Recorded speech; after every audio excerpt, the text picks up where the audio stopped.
The Uninvited Party, a tale of trespass and retribution. The scent hit me before I even stepped out of my rental car. Charcoal, sizzling burgers, and the faint tang of lighter fluid wafting through the warm evening air.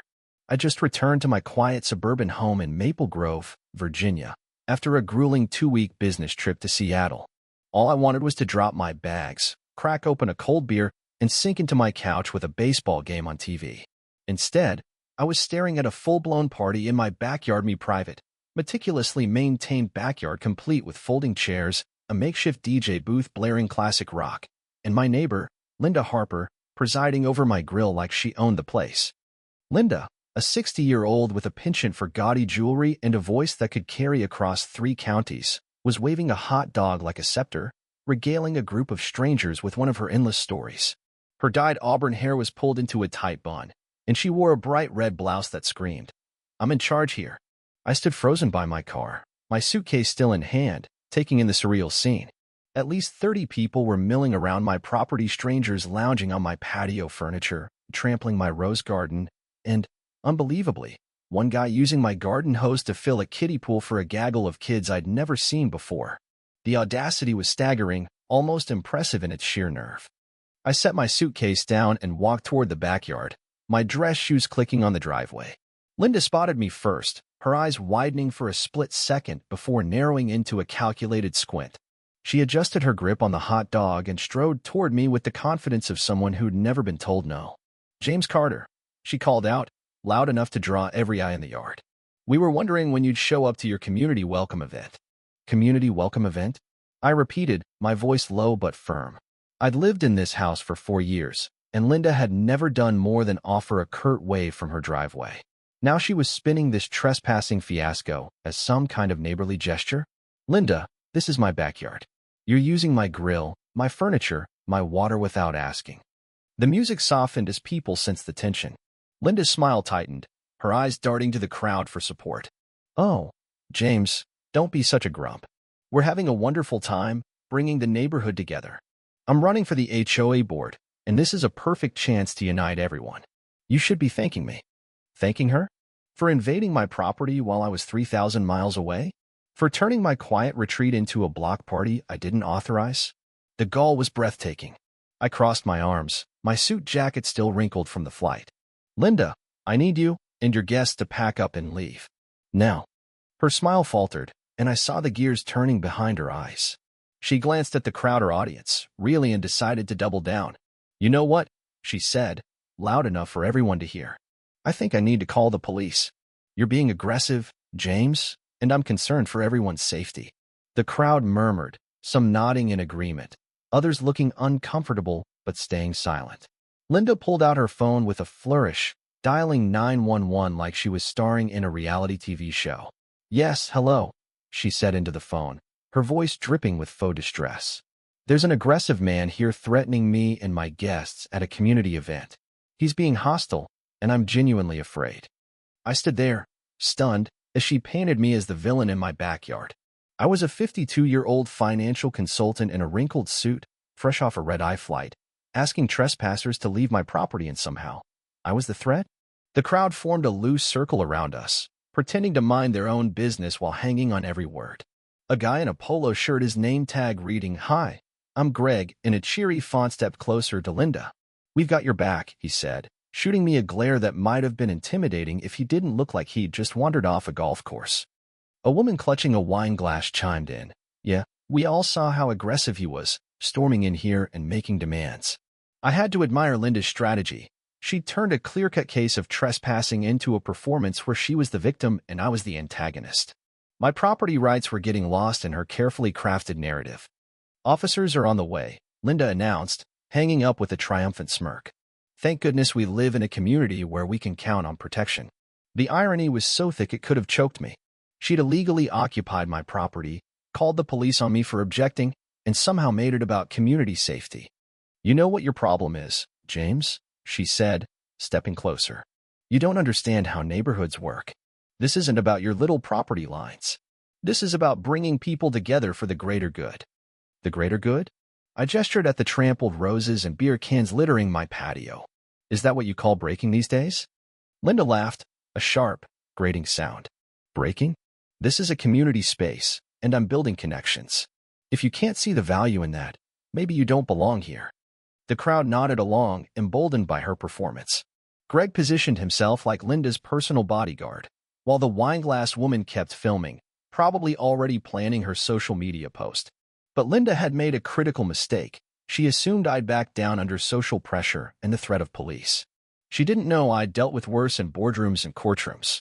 She didn't know I had a brother who knew the law better than she knew her lies. 15 minutes later, 2 police officers arrived, their cruiser's lights casting red and blue shadows across the yard. Officer Martinez, a no-nonsense woman with a sharp gaze, and Officer Jackson, a younger man with a skeptical frown, stepped out. Linda threw herself into victim mode, practically flinging herself at them. "Thank goodness you're here," she gasped. "He just showed up and started threatening us." Martinez held up a hand. "Ma'am, slow down. Tell me exactly what happened." Linda launched into her tale, gesturing at the crowd for support. "We were having a peaceful community meeting for my HOA campaign. Then he stormed in, being aggressive, demanding we leave." Jackson surveyed the scene: the grill, the coolers, the kiddie pool. "Whose property is this?" he asked. "Well, technically it's his," Linda said, waving dismissively at me. "But we were using it for community purposes. He's being unreasonable." "Technically," Martinez repeated, her tone sharp. "So, you're having a party on his property without permission?" Linda's confidence wavered. "It's not a party, it's a community meeting. I didn't think he'd mind was out of town." I stepped forward. "Officers, I'm James Carter, and this is my house. I've been away for 2 weeks. I came home to find this event happening without my knowledge or consent. I asked them to leave, and Ms. Harper called you, claiming I was threatening her." "Did you make any threats?" Martinez asked. "I told them to pack up and leave my property. That's it." Jackson scribbled in his notepad. "Ma'am, how did you access this property?" "The gate was unlocked," Linda said defensively. "I'm trying to improve the neighborhood." "So, you entered private property without permission while the owner was away?" Martinez summarized. "That's trespassing." Linda's face reddened. "Trespassing? I'm a pillar of this community. I volunteer at the library. I organize the neighborhood watch." Greg piped up, "Officers, you're missing the point. She's doing something positive, and he's being unreasonable." Jackson turned to him with a look that could freeze steel. "Sir, property rights aren't suggestions. They're the law." The crowd started to disperse, sensing the tide turning. Linda's performance was unraveling, and her audience was abandoning her. Martinez handed her a citation for trespassing and property damage, noting the trampled roses. "Ma'am, you'll need to pay this fine within 30 days. If you want to contest it, the information's on the back." As the officers prepared to leave, a black SUV pulled up. My brother, Michael Carter, stepped out, his tailored suit and calm demeanor screaming prosecutor. He'd just finished a late shift at the district attorney's office, and his timing was impeccable. "Evening, James," he said, eyeing the scene with a faint smile. "Interesting welcome home party you've got here." Michael's arrival shifted the atmosphere like a sudden change in the wind. At 55, my brother carried himself with the kind of quiet authority that came from years of prosecuting everything from petty theft to high-profile fraud cases. His sharp eyes scanned the backyard, Linda Harper clutching her citation, the scattering crowd, the police officers taking notes, and he immediately clocked the situation. "Meet my neighbor, Linda Harper," I said, unable to hide my grin. "She's been hosting a campaign event in our backyard while I was out of town." Michael extended a hand to Linda, his smile polite but razor-sharp. "Ma'am, I'm Michael Carter, James's brother." I couldn't help but notice the police presence. "Everything all right?" Linda seized the opportunity, grabbing his hand like it was a lifeline. "Oh, thank goodness, someone with authority," she exclaimed, her voice thick with manufactured relief. "I'm running for the HOA board, and I organized a community meeting to discuss neighborhood improvements. Your brother has been completely unreasonable, threatening us, and these officers are treating me like a criminal." Michael listened with the patience of a man who'd heard every excuse in the book. "I see," he said when she finished. "And this community meeting took place where?" "Right here in the backyard," Linda replied, gesturing expansively as if she owned the place. "It technically belongs to James, but I was using it for positive community purposes. I didn't think he'd mind since he was out of town." Michael's expression didn't change, but I knew that look. It was the one he used in court before dismantling a flimsy defense. "So, You accessed private property without the owner's consent, used his utilities and facilities, and when he asked you to leave, you called the police? Linda's confidence flickered. Well, when you put it like that, it sounds bad, but I'm trying to improve this neighborhood. I'm running for the HOA board. I understand, Michael said calmly. But the HOA has no authority to grant access to private property without consent. What you've described is textbook trespassing and potentially theft of services. Linda's face flushed, cycling through shades of red. But I'm not a criminal. I volunteer. I organize things. Intent doesn't negate the law, ma'am, Michael said, his tone still polite but unyielding. Good intentions don't override property rights. Greg, the polo shirt guy who'd appointed himself Linda's protector, decided this was his moment to shine. Now hold on, he said, pointing at Michael. Who are you to throw around legal terms? Linda's a respected member of this community, and you're siding with your brother instead of encouraging him to be neighborly. Michael turned to Greg, his smile now carrying the weight of a courtroom gavel. I'm Assistant District Attorney Michael Carter, he said, flashing his badge. I'm not taking sides. I'm explaining the law. Greg's face went from smug to panicked in seconds, his bravado evaporating. Assistant District Attorney? Linda repeated, her voice faltering. You're a prosecutor? That's correct, Michael said. And this is one of the clearer cases of criminal trespass I've seen. Calling the police on the property owner for asking you to leave makes it worse. The remaining partygoers were now openly retreating, folding chairs and scurrying to their cars. Officer Martinez, who'd been watching the exchange, spoke up. Mr. Carter, your brother's been more patient than most would be finding strangers partying in their backyard. 30 strangers, Michael noted, glancing at the debris-empty beer cans, crumpled napkins, a deflated kiddie pool. Ma'am, do you understand that this could be charged as burglary? Unlawful entry with intent to commit theft of services. Burglary. Linda's voice hit a new pitch. I never burglarized anything. I was building community. You entered the property without permission and used facilities that weren't yours, Michael explained. The law doesn't care if you called it community building. I was enjoying this more than I should have. Watching Linda's carefully constructed narrative crumble under the weight of legal reality was deeply satisfying. But she wasn't done yet. Her eyes narrowed, and she clutched her citation like a weapon. You know what? She said, her voice trembling with defiance. This isn't over. My brother Rick is going to hear about this, and he's not going to be happy. She pulled out her phone and dialed, glaring at us. Rick, it's Linda. I need you at Oakwood Lane right now.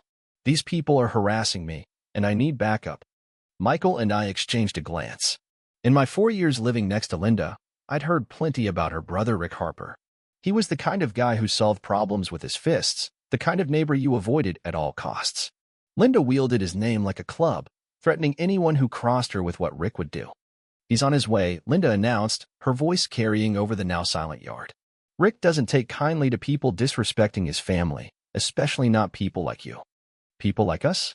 Michael repeated, his tone dangerously soft. The racial undertone wasn't subtle, and everyone felt it. Linda paced, working herself into a frenzy. That's right. You think that because one of you has a fancy title, you can intimidate law-abiding citizens trying to improve their community. Rick's going to set you straight. Officer Martinez stepped forward. Ma'am, are you threatening these gentlemen? I'm not threatening anyone. Linda snapped.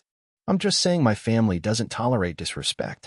Rick's going to have a conversation with them about their attitude. 10 minutes later, a beat-up pickup truck roared up, spewing exhaust and blasting country music. Rick Harper climbed out, a burly 48-year-old in a faded tank top, his swagger screaming trouble. Where are they? He bellowed, scanning the yard until his eyes locked on me and Michael. These are the ones giving you trouble, Linda? That's them, Linda said, pointing like she was identifying criminals in a lineup. They've been aggressive, and the tall one claims he's a prosecutor, but I think he's just trying to scare me. Rick cracked his knuckles and strode toward us, his intent clear. Nobody messes with my sister, he growled. Nobody. Officer Martinez stepped between us, her hand near her radio.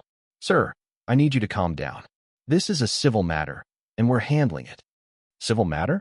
Rick laughed, a harsh, grating sound. My sister calls me crying because these people are harassing her at a community meeting, and you call it civil? Your sister was trespassing, Officer Jackson said firmly. She was on private property without permission, and when the owner asked her to leave, she called us claiming he was threatening her. Rick's face darkened. Linda doesn't trespass. She's a pillar of this community. If she were here, she had every right to be. Actually, Michael interjected, holding up his badge. She didn't. This is private property, and she accessed it without consent while the owner was away. Rick stared at the badge, then at Michael, then back at the badge. I don't care if you're the damn governor, he said. Nobody talks to my family like that. Sir, step back now, Martinez warned, her hand on her radio. But Rick was too far gone, fueled by anger and Linda's encouragement. You people come into our neighborhoods and think you can take over, he said, his voice dripping with venom.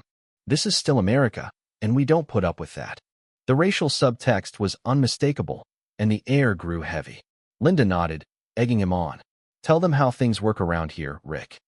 That's right, Rick said, stepping closer despite Martinez's warning. You boys might think you're special, but around here, we take care of our own.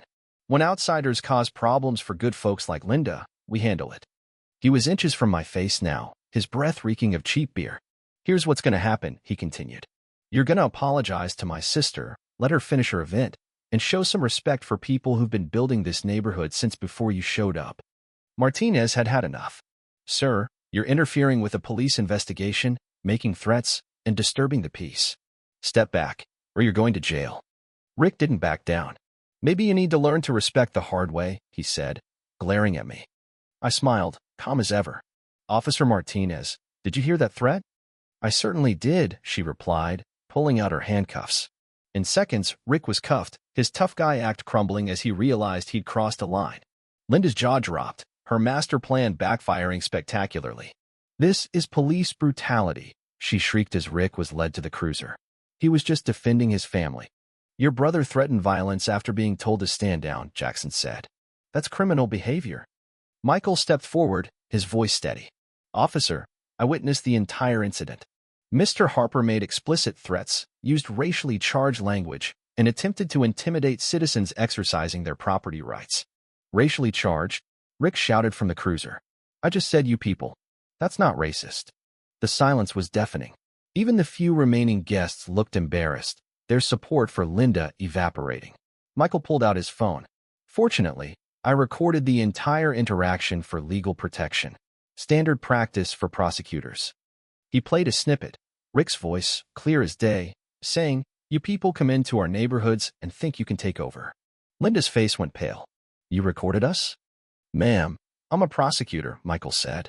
I document volatile situations to ensure accuracy. Linda's meltdown intensified. We're the victims here.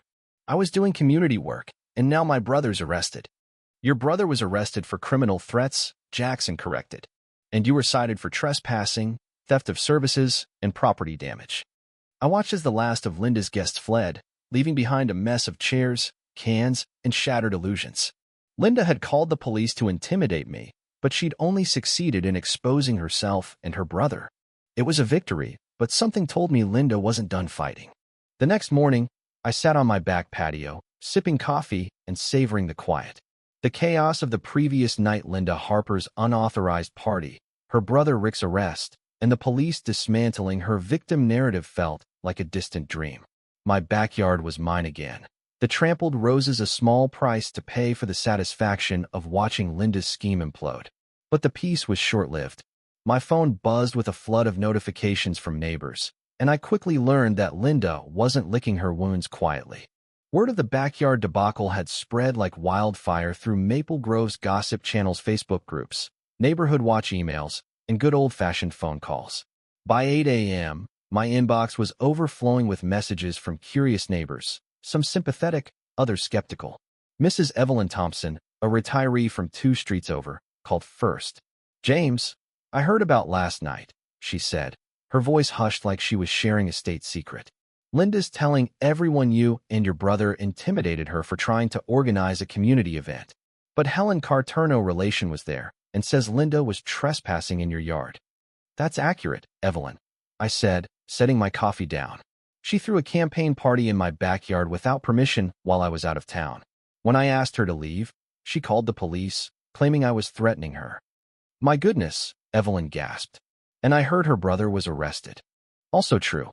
He made threats that the police took seriously. Evelyn lowered her voice. James, you should know Linda's been pulling stunts like this for months.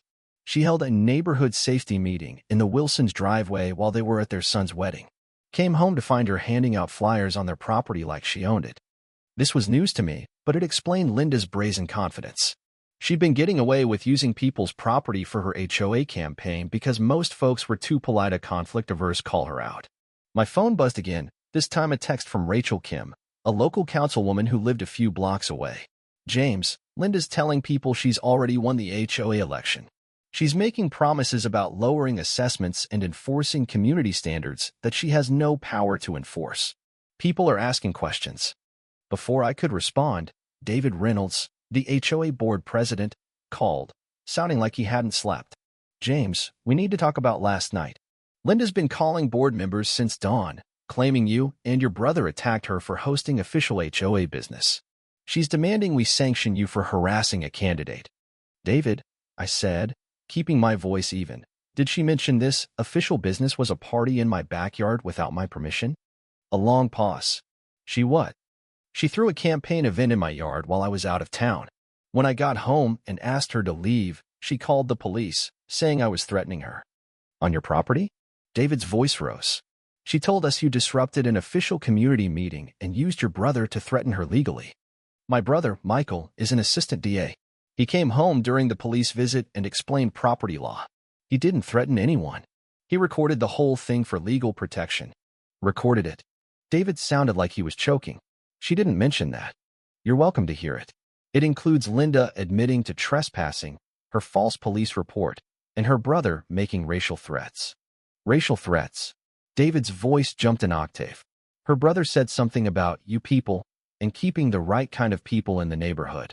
The police arrested him for criminal threatening. David groaned. James, the HOA had no idea about our methods. We don't endorse candidates using private property without permission.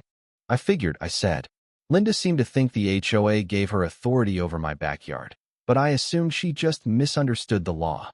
It's not a misunderstanding, David said grimly. It's Linda being Linda. She's been telling people she has authority she doesn't, making promises we can't keep, and now, apparently, trespassing. My phone kept buzzing with more calls and texts. Neighbors were sharing stories of Linda's overstepsing their driveways, yards, even their Wi-Fi for her campaign without asking. She'd built her candidacy on a house of cards, and last night's disaster had started the collapse. But Linda wasn't done. She was spinning a new narrative, painting herself as the victim of a vindictive neighbor and his powerful brother. I called Michael to update him. So, Linda's been running a campaign on fake authority, trespassing, and bullying, he summarized. When she got caught, she tried to flip it into harassment. That's the gist, I said. James, I checked her background this morning, Michael said. She's got a History 3 noise complaints, 2 harassment reports, and a trespassing citation from 2 years ago. She held a neighborhood watch meeting in someone's backyard while they were on vacation. Sound familiar? It did.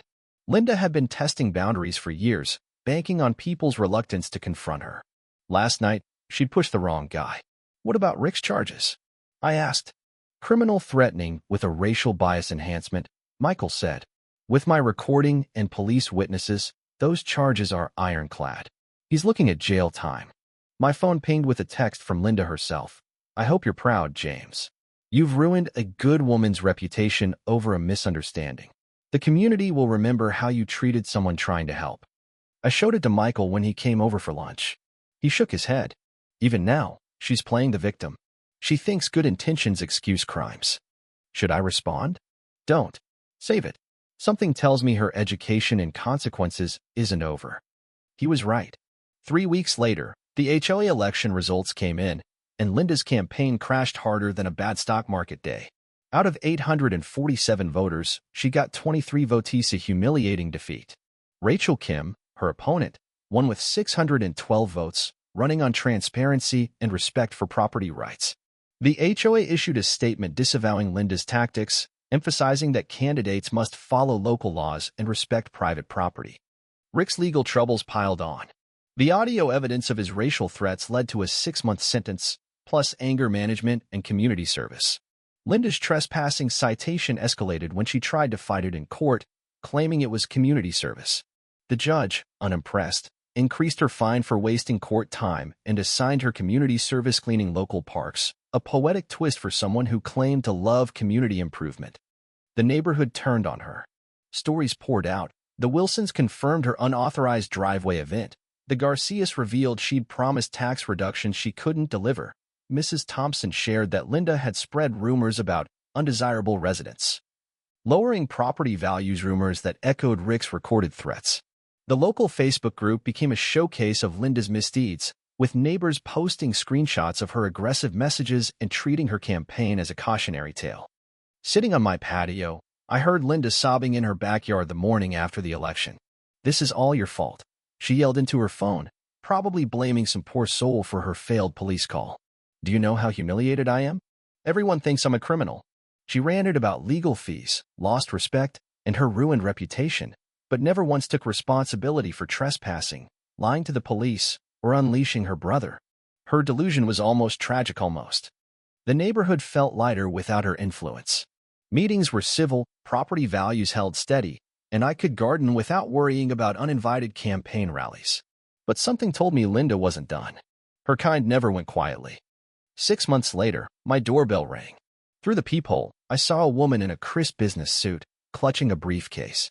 "Mr. Carter, I'm Elizabeth Morgan, representing your neighbor Linda Harper," she said when I opened the door. "We need to discuss a serious legal matter." My stomach sank. "What kind?"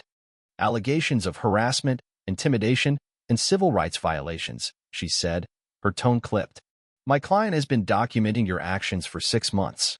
I let her in, more curious than worried. Elizabeth spread documents across my coffee table: photos, emails, handwritten notes, a timeline. "Ms. Harper claims you and your family have waged a campaign of harassment," she began. "Property damage, noise complaints, intimidating behavior, and coordination with law enforcement to target her unfairly." I stared at the photos, Linda's rickety garden fence with loose boards she'd been complaining about for years. "Property damage?" I asked. "Ms. Harper believes this was deliberate vandalism," Elizabeth said, showing blurry security footage of someone in dark clothing near her fence at night. "She also has recordings of loud noises from your property during quiet hours." I'd been doing home improvement projects legally permitted. Within city ordinances, Linda had documented every hammer strike like it was a war crime. "And the intimidation?" I asked. "She alleges you and your brother, an assistant DA, have used your positions to threaten her through official channels.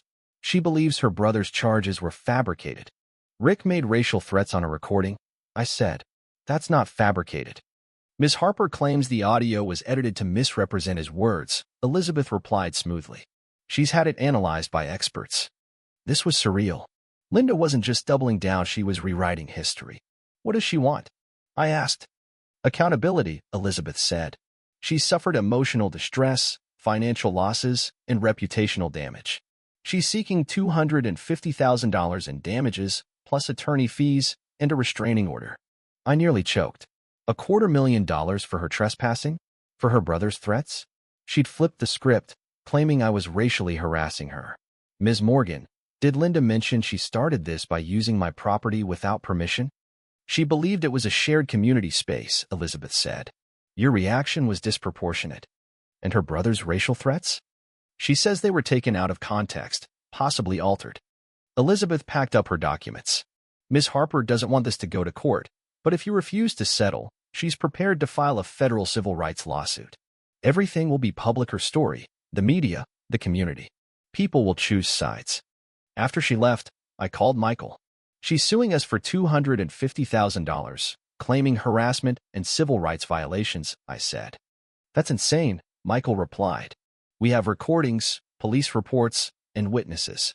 "She's claiming the audio was edited?"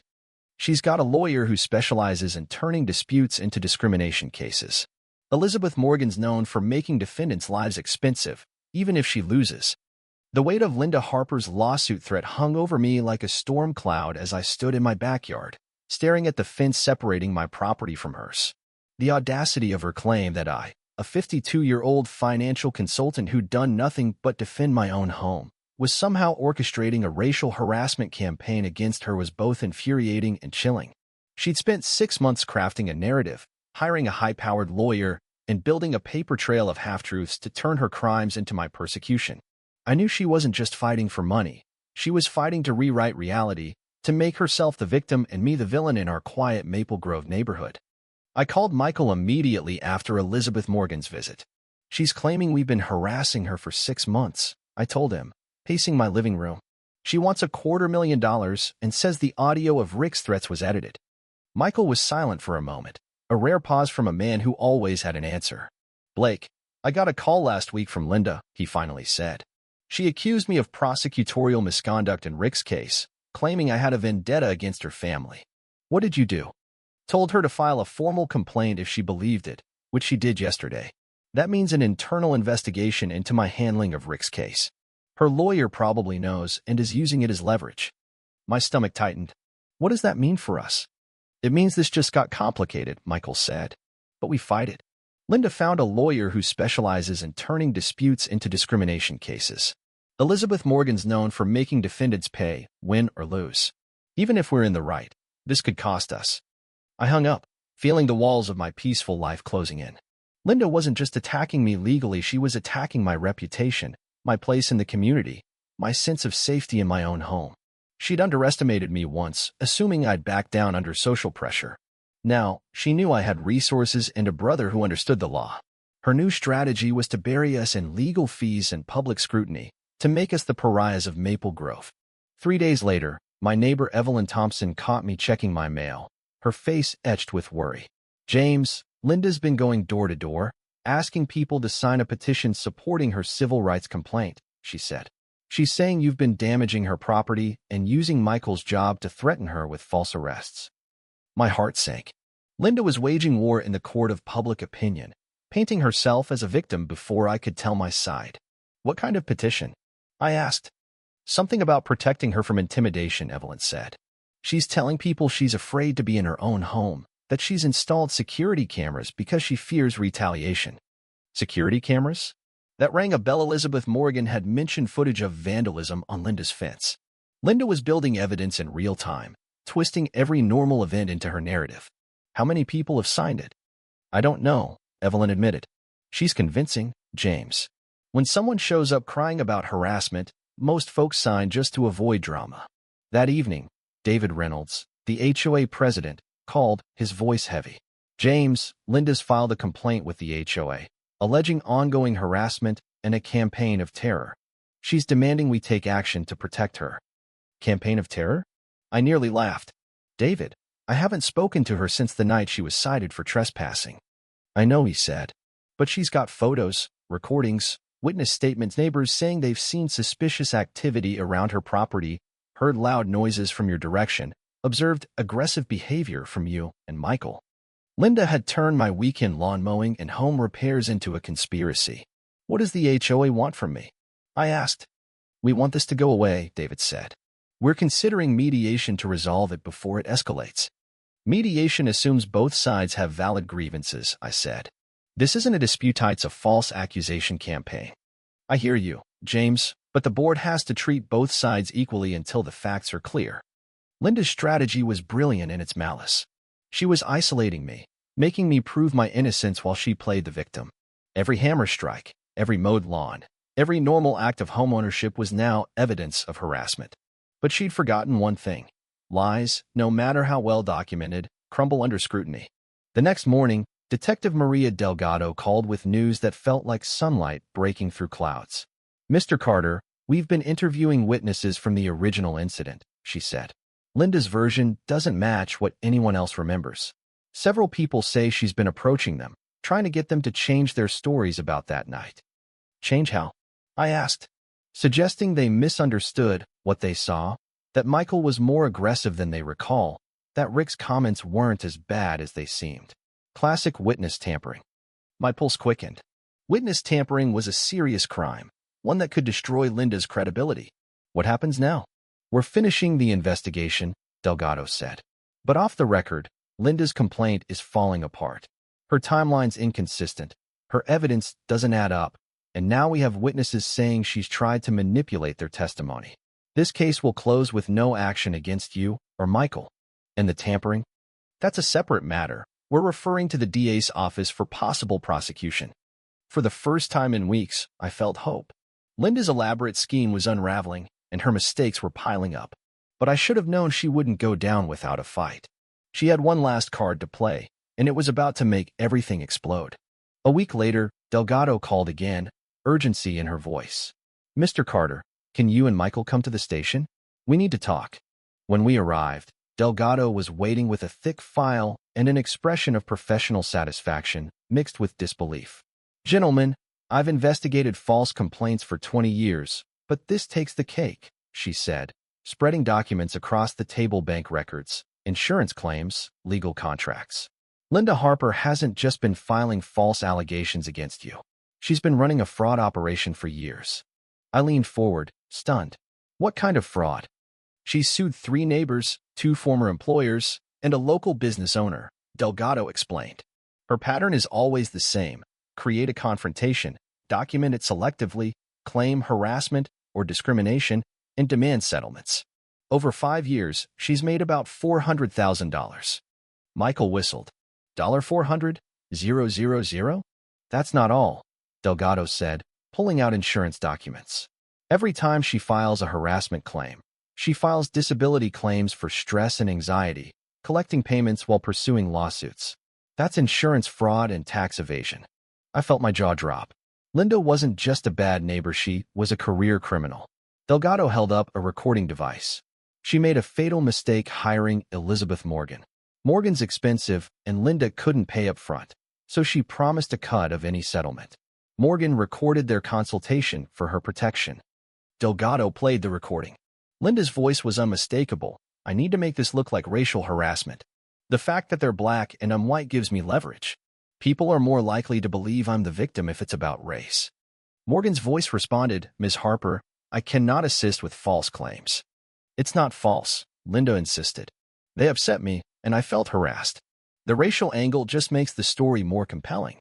The recording went on, Linda detailing her past schemes, bragging about perfecting her victim act. Morgan, sensing trouble, had turned the recording over to Delgado when Linda tried to fire her for refusing to pursue false claims. "So Morgan's cooperating?" Michael asked.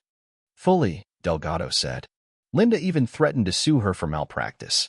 Morgan's recordings show Linda admitting to fraud, witness tampering, and planning a baseless lawsuit. "What's she facing?" I asked. "Insurance fraud, filing false police reports, witness tampering, attempted extortion, tax evasion, and conspiracy," Delgado said. 5 to 10 years in prison, plus restitution. Rick's facing additional charges for acting as her muscle in past schemes. 2 days later, I was pruning my roses when sirens echoed down the street. 3 police cars pulled up to Linda's house. Through the fence, I watched Delgado and 4 officers approach her door. Linda answered in a bathrobe, her voice escalating from confusion to rage to panic as they read her charges. "This is harassment," she screamed as they cuffed her. "They're persecuting me." The neighborhood watched in stunned silence as Linda was led to a cruiser, still shouting about injustice. Evelyn Thompson approached my fence, wide-eyed. "James, I owe you an apology. I should have known Linda was lying about the harassment." "Don't worry," I said. She was convincing. "She was sick," Evelyn replied. "Who makes a career out of lying about their neighbors?" I didn't have an answer. Linda Harper had built a life on deceit, but her house of cards had finally collapsed. The arrest of Linda Harper marked the end of a year-long saga that had turned my quiet life in Maple Grove, Virginia, upside down. As the police cruiser pulled away with Linda still shouting about persecution, I felt a weight lift from my shoulders. My backyard, once the stage for her audacious trespassing party, was peaceful again, roses blooming, patio furniture undisturbed, no uninvited guests trampling my lawn. But the scars of her campaign lingered, not just in my garden, but in the neighborhood's trust. Linda's schemes had exposed fault lines in our community, and her downfall was a lesson none of us would forget. 3 months after her arrest, Linda pleaded guilty to multiple felony counts: insurance fraud, filing false police reports, witness tampering, attempted extortion, tax evasion, and conspiracy. In exchange for a reduced sentence, she agreed to 4 years in prison, 5 years of probation, and restitution to her victims, a list that stretched back years. Her house went up for sale to cover legal fees and repayments. Its for sale sign a stark reminder of her spectacular fall. Rick Harper, her brother, received 18 months for his role as her enforcer, plus mandatory anger management classes and community service. The judge called him a willing participant in Linda's fraud, noting his racial threats as evidence of his complicity. Elizabeth Morgan, Linda's lawyer, emerged unscathed, earning praise from the Bar Association for her ethical handling of the case. She sent me a handwritten note, apologizing for the stress her client caused and explaining she'd suspected Linda's dishonesty from their first meeting. "I'm glad the truth prevailed," she wrote, and I appreciated the gesture. It was rare to see someone in her position admit they'd been duped. The day Linda's house sold, I was weeding my garden when the new owners stopped by. They were a young couple, the Patels, with twin toddlers who squealed with delight at the sight of my roses. "We heard there was some neighbor dispute with the previous owner," Mr. Patel said, eyeing me cautiously. "Nothing to worry about, right?" "Not anymore," I assured him. "That problem's been resolved permanently." As their kids chased each other across the lawn, I reflected on the past 18 months. Linda Harper had taught me hard lessons about standing up to bullies, documenting everything, and trusting the legal system, even when it moved slower than I'd liked. Her campaign to destroy me first through trespassing, then through a fabricated lawsuit had backfired because she underestimated me, my brother Michael, and the power of truth. But her schemes also revealed something darker. How easily a community could be swayed by a convincing liar.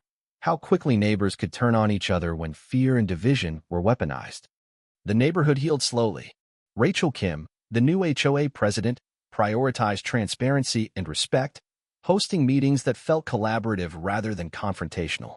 The Facebook group, once a battleground for Linda's lies, became a place for sharing gardening tips and organizing block parties, real ones, with invitations. Property values stabilized, and people felt safe in their yards again. But the memory of Linda's manipulation lingered, a cautionary tale about the cost of unchecked entitlement. One morning, as I sipped coffee on my patio, Evelyn Thompson stopped by with a plate of her famous oatmeal cookies. "James, I've been meaning to say this for a while," she said, sitting across from me. "You and Michael handled that whole mess with more grace than I could have. I signed Linda's petition, before I knew the truth. I'm sorry." I took a cookie, smiling. "Evelyn, she fooled a lot of people. I don't hold it against you." "She fooled me because I didn't ask questions," she said, shaking her head. I let her tears and sob stories cloud my judgment. Never again. Her words stuck with me. Linda's greatest weapon hadn't been her lawsuits or her brother's threats. It was her ability to exploit trust, to make people doubt their instincts. She'd thrived on the reluctance of good people to confront bad behavior, and for a while, it had worked. But good intentions didn't excuse crimes, and trust, once broken, wasn't easily rebuilt. I heard through the grapevine that Linda was working in the prison library, reportedly planning her next legal maneuver for when she got out. Some people never learn, but I had. I learned to protect my rights, to keep records of every interaction, and to recognize that the most dangerous neighbors aren't the ones who yell fury, the ones who smile while plotting your downfall. Michael and I met for dinner a week after Linda's sentencing, raising a toast to surviving her war. "You know what's funny?" he said, swirling his wine.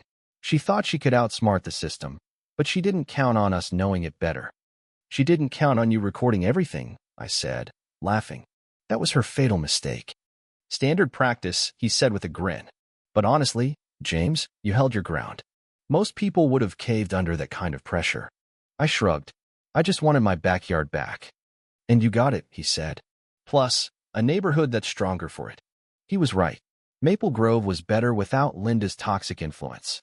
We'd learned to question narratives, to stand up for each other, and to value the quiet victories, like a morning coffee without sirens or lawsuits. Linda had wanted respect and power, but she'd sought them through control and fear, not service or integrity. Her failure was a reminder that respect can't be demanded or extorted, it has to be earned. As I sat in my backyard that evening, the sun dipping below the horizon, I felt a deep contentment. The roses were recovering, the patio was clean, and the silence was sweeter than any revenge. Linda's schemes had cost her everything: her home, her reputation, her freedom, while I'd gained clarity and resilience. Sometimes, justice isn't loud or dramatic. Sometimes, it's just the sound of a neighborhood at peace, the absence of a bully's voice carrying over the fence. The Kalinda chapter of my life was closed for good. My backyard was mine again, and I intended to keep it that way. I pulled out my phone and texted Michael, mission accomplished. Linda's gone, Rick's in jail, and the neighborhood's quiet. The system works. His reply came instantly. That's what happens when entitled people mess with someone who knows their rights. Well played, brother. I leaned back in my chair, the evening breeze rustling the roses. Justice had been served, lessons had been learned, and my home was my sanctuary once more. Linda Harper had tried to take it all from me, but in the end, she'd only taken herself down. And that was victory enough. This story isn't just about one neighbor's trespassing or one family's fight for justice. It's about the broader issues of entitlement, manipulation, and the fine line between community and control. Linda Harper's actions sparked debates that resonate far beyond Maple Grove. How do we handle conflict without escalating to violence? How do we confront injustice when it's cloaked in good intentions? And what do we do when someone uses their voice to harm rather than heal?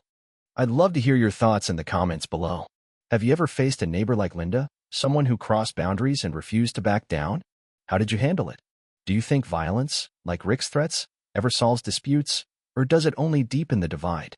And what about the legal system? Did it work here, or was it too slow to deliver justice? Share your experiences and take a stand. Let's start a conversation about standing up to bullies, protecting our communities, and finding peace in a world full of conflict. Your voice matters. Let's hear it.